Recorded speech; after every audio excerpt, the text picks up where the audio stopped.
Hey guys, my name is Vaja and I'm a recording artist out of LA. I'm here at South by Southwest and I'm here with the man, the myth, the legend, Mike Castoro from Wunder Audio. We're here at his beautiful studio in Austin, Texas, and we're here to talk about his amazing mics, especially this one, which was the catalyst of my last new single, which is People Are People, a cover by Depeche Mode. The microphone kind of was an extension of all the mics that I worked on before Wunder Audio. I worked on quite a few vintage mics, especially the U47s. The vintage company I used to have acquired about 200 of the old 47s. So at one point we started making replacement parts, and then we thought, well, it's not too hard to make the whole thing. We were already making the hardest parts. So I guess that launched around 2004, and there's been quite a few of the CM7s out there since, and you have one.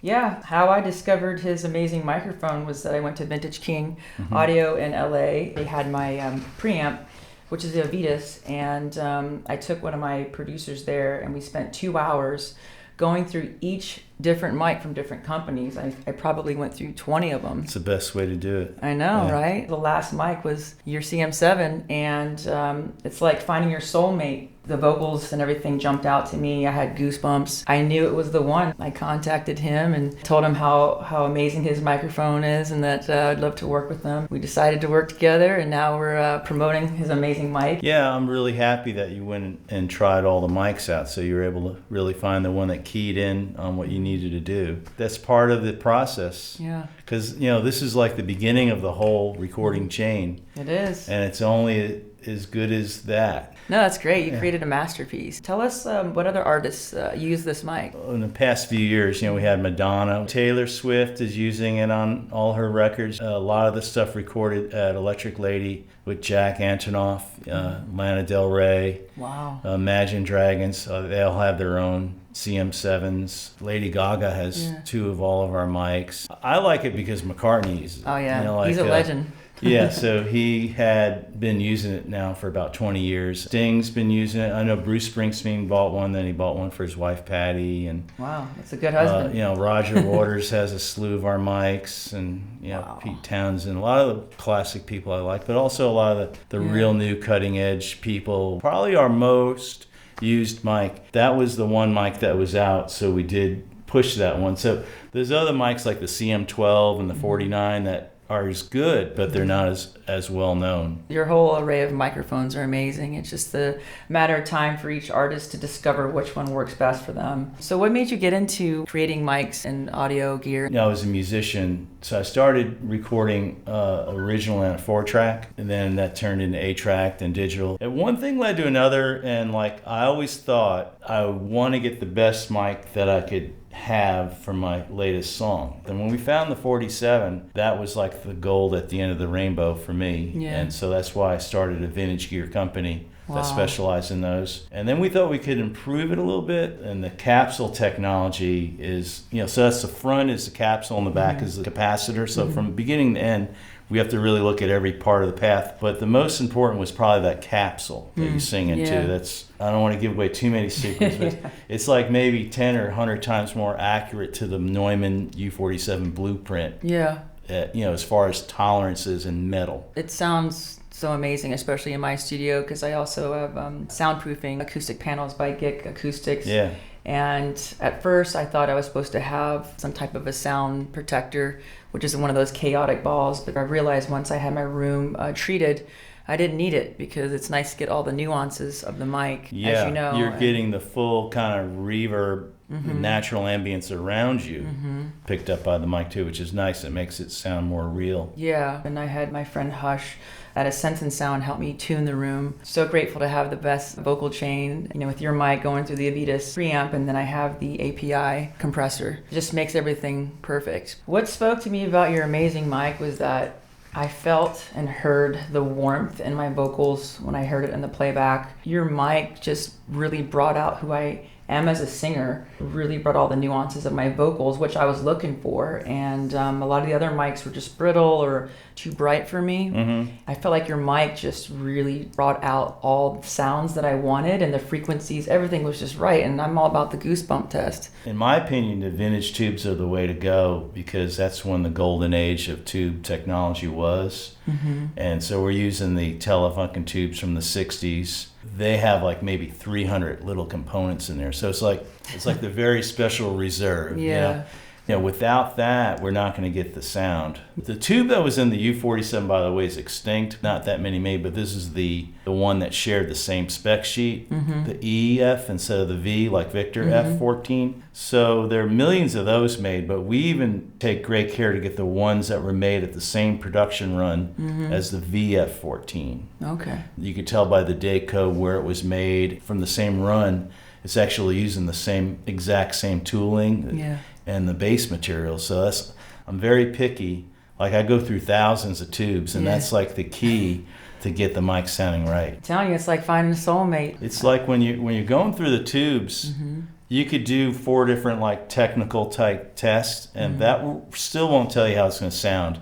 So really, it's just putting on the good headphones and checking it, and then you know if it's going to be right or not. They all leave here like that, you know. So we take a lot of care, and our engineers been doing this for many mics, so they really got the technique down. I think what we do is we're a little bit different on it. We're not really mainstream manufacturers, and we don't outsource. So we have a small group of people. I always equate it to like building a Formula One car. You know, so we really try to get each microphone specially tuned and ready to go. And that's probably what you heard. My new single, People Are People, which is, you know, such an amazing hit song by huge. Depeche Mode.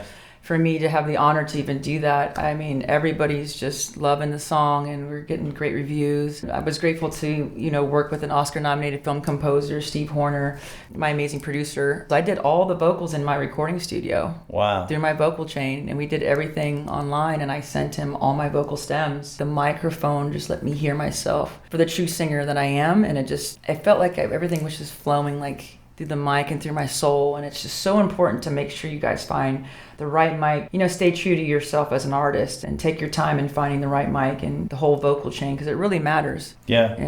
Like that whole interaction I was saying before when we're testing tubes with the headphones, you could really tell when the mic sings to you. Sometimes they say it just rips your head off. It just sounds so great. And so we know we got a winner. It's such a versatile microphone. This thing I never put away. This is my little space. So I have like 8 of the old 47s that are just in a safe. The cool thing about this one, this is the actual one I lent to Paul McCartney for about 5 months. But the outer skin I kept in my office. So this is a new outer skin, but the whole guts is what he's saying on. The good luck mic. I call it the PM mic. So tell us a bit more about your amazing board here. Where I used to have a lot of U47s, I used to buy and sell Neve 80 series, you know, the ones with the 1073. So that's why I built this to kind of look like my old desk. That's and amazing. In the very beginning of this is called the PQ module. So in the very beginning of those, I made them in the shape and size of a 1073 so they could go in my old desk. That's the only reason I made them like that. You know? So I didn't think I'd ever make a desk. There was a lot of demand to have some frame to hold these.